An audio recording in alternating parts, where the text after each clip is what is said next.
You've heard a dog is man's best friend, but how do you know if you can trust the business where you're leaving your best friend?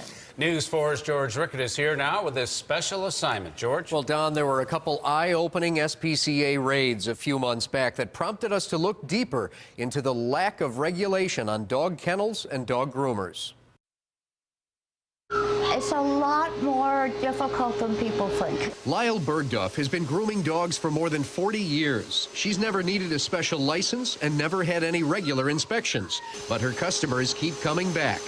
But certainly if there was a complaint, I'm not sure who you would complain to. I thought there was more, at least some sort of registration or regulation. Dennis Potosniak had a frightening experience with his dog at a different groomer. Last Labor Day weekend, he dropped his dog Saber off at TLC Grooming Plus in Cheektowaga for boarding.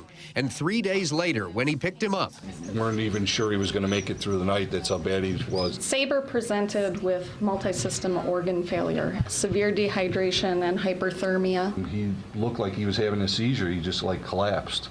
he was suffering from heat stroke. But if you're regularly checking on them and making sure they have access to water, and honestly, the air conditioning should be on. Dennis called the SPCA, which raided TLC, finding 18 dogs and 4 cats in horrible condition.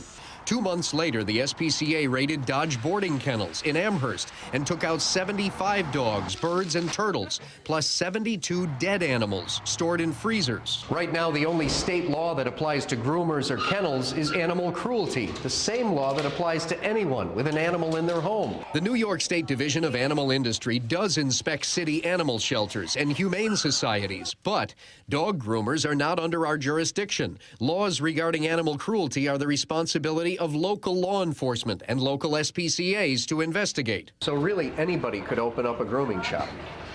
At this point right now, yeah, anybody could. And it's really up to the pet owner to do the homework. The veterinarians at the SPCA sometimes see the effects of grooming gone bad. If the groomers use clippers or scissors, sometimes we see injuries on the skin, cuts, some laceration. Sometimes what we see is eye injuries, on the cornea of the eye. There are so many variables that make it very difficult to regulate this kind of industry. We're talking about how is a possible groomer regulated? How is a possible groomer licensed? What kind of exams need to be passed? What sort of experience is necessary? A Long Island woman named Laura Hughes has collected 4,000 signatures in an online petition in favor of more groomer and kennel regulation. I did a lot of research before I started the petition. I tried to be as fair as I could. I don't dislike the grooming community or industry. I mean, I just, happen to have a very bad experience. State Assemblyman David McDonough has floated a bill pushing more regulations, but it hasn't gotten out of committee.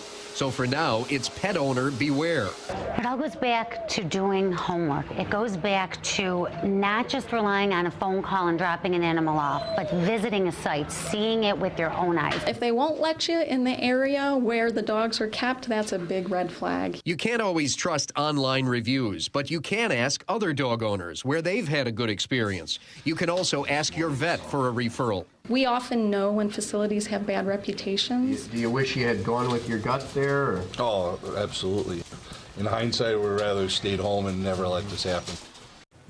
Now, an argument to be made against regulation is some say it's more government. It would end up costing everybody more, the groomers and the customers. But we have put this proposed law on our website. It's actually co-sponsored by the local assembly members, Kearns, Corwin, and Soretto. And you can take a look at this on our website. Well, George, let me ask you, what's going to happen to these businesses that were busted? They are still in the courts. Both are free, facing misdemeanor counts of animal cruelty. But I know in the case of TLC grooming that husky was dehydrated at, she has chosen a non-jury trial, and that's starting in May.